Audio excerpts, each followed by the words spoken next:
So there's the dovetail angle, which, like I said, is 30 degrees. And I can take those out of here just to show you what the angled bolster looks like.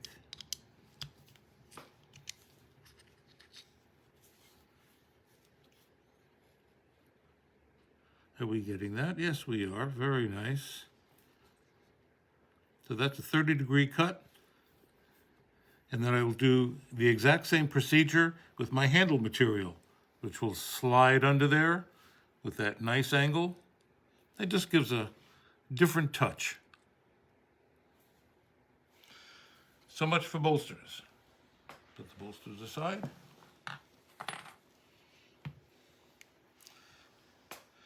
I have a lot of people asking me about grinding or shaping the lock face on the back of the blade.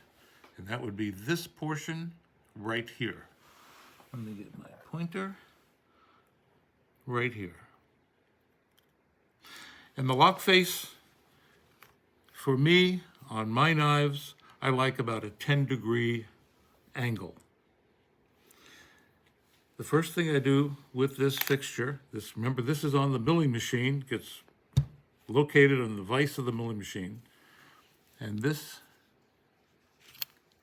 lock allows me to take the knife off or put it back on, and I have a stop up at the top, which gives me a repeatable position.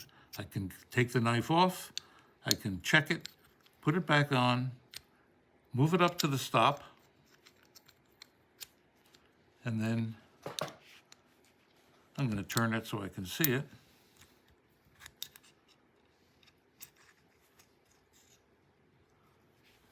Lock it in place with the clamp. I move that blade in such a way that with my machinist square, I get that angle perfectly perpendicular to the table of the milling machine. Like that.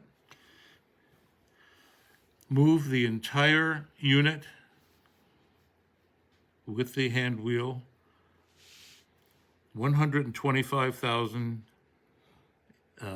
thousandths of an inch back. And here's why I do that.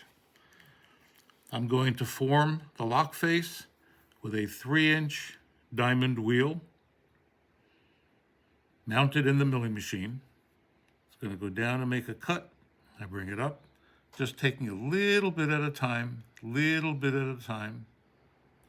And the reason I've moved this fixture 125 thousandths back off the center is that that's the distance which gives me a 10-degree angle on my lock face. Now that's for my knives, for my thickness blades, and the 10 degrees that I like. Some people use 8 degrees, some people use 11, depends on what you like. They're all pretty good. Bob, would there be a way to do this, perhaps? There are other ways of doing it, and when we get to the video, the deep dive on lock face design, I'm going to go over doing it on the grinder and maybe doing it on the drill press, and once again, different ways on the milling machine. So there are a couple of different ways of doing this. It doesn't only depend on having this kind of a fixture. This is what I use. Okay, lock faces.